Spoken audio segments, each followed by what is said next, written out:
ধূপগুড়ি মহকুমার গধারকুটি গ্রাম পঞ্চায়েতের কুরসামারি এলাকার ঘটনায় এলাকা যাতায়াতের একমাত্র সেতু হল দইখাওয়া সেতু। গ্রামবাসীদের অভিযোগ, দীর্ঘ কয়েক বছর ধরে দইখাওয়া সেতুর বেহাল অবস্থা, বিপজ্জনক অবস্থায় থাকায় সেতুটি যে কোনো সময়ে ভেঙে পড়তে পারে।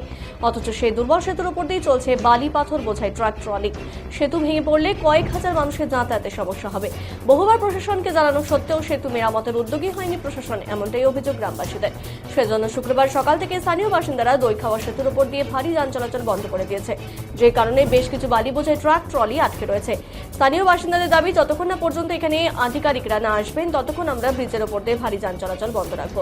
এদিকে স্থানীয় গ্রাম পঞ্চায়েত সদস্য প্রসেনজিৎ মণ্ডল ঘটনাস্থলে এসেছেন। তিনি বলেন, সেতুর বেহাল অবস্থার বিষয়ে ঊর্ধ্বতন কর্তৃপক্ষকে লিখিত আকারে জানানো হয়েছে।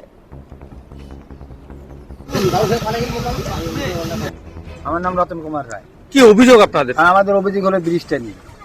এটা কি ব্রিজ এবং কেন আপনাদের কি অভিযোগ, মূল ভিত্তি কি? দইখাওয়া ব্রিজ, ঠিক আছে। আমাদের অভিযোগ হলো যে এই ব্রিজটা মানে মোটামুটি আজকে 4-5 বছর থেকেই খালি এই মানে বালু ডালু নিতে ঠিক আছে। এই ব্রিজটা নিচে দেখো সিমেন্টের তলাগুলো খুলে গেছে, কারণ উপরেও ভেঙে গেছে 2-3 জায়গা। তাহলে ব্রিজটা ঠিক না হলে আমরা বালু গাড়ি যাইতে পারবো। শুধুমাত্র কি বালুর গাড়ি নিয়ে সমস্যা হচ্ছে? না, শুধুমাত্র বালু গাড়ি নিয়ে সমস্যা হচ্ছে না, তাহলে গাড়ি আমরা যেরকম এইটা তো বালু নিচ্ছে, এগুলা হ্যাঁ প্রতিদিন নিচ্ছে।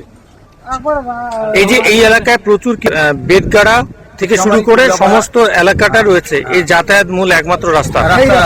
আমাদের অভিযোগ হচ্ছে, আমরা এখানে আজকে আসছি সবাই মিলে, আমরা গ্রামবাসী, আমাদের ব্রিজটা ভেঙে গেছে, অনেকটাই ভেঙে গেছে। এখানে ভাঙ্গা, ওখানে ভাঙ্গা, অনেকটা ফাঁকছে, নিচে গেলে বোঝা যায় অনেকটা ঝুলে গেছে ব্রিজটা, যার জন্য ভারী গাড়িগুলো যেরকম বালুর গাড়ি বা অন্যান্য ভারী গাড়ি যাতে একটু মানে চলাচল কম করে বা কয়েকদিন বন্ধ থাকে, তার জন্য আমরা এখানে কয়েকজন গ্রামবাসী আসছি।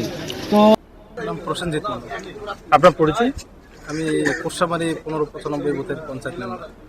আপনার এলাকায় একটি সেতু, যে সেতুতে গাড়ি বর্তমানে আটকে রেখেছে এলাকাবাসীরা, কি অভিযোগ জানতে পারলেন? এখানে অভিযোগ বলতে ব্রিজটা তো খুবই দুর্বল অবস্থা। আমরা এই নিয়ে বিডিও সাহেবকেও জানিয়েছি ব্যাপার, মানে অফিসের তরফ থেকে সেই রিসিপ্ট কপি আমাদের কাছে আছে। মানে এখানকার লোকের মেন অভিযোগ হলো এত দুর্বল ব্রিজ দিয়ে এত ভারী গাড়ি মানে যাতায়াত না করাটাই ভালো। এটা দীর্ঘদিনের সমস্যা তাদের। এই বিষয়ে আপনারা প্রশাসনগতভাবে কতটা উদ্যোগ নিয়েছেন? আমরা প্রশাসনিকগতভাবে আমরা বিডিও অফিসের তরফ থেকে লিখিতভাবে আমরা বিডিও অফিসে জানিয়েছি। কি বলে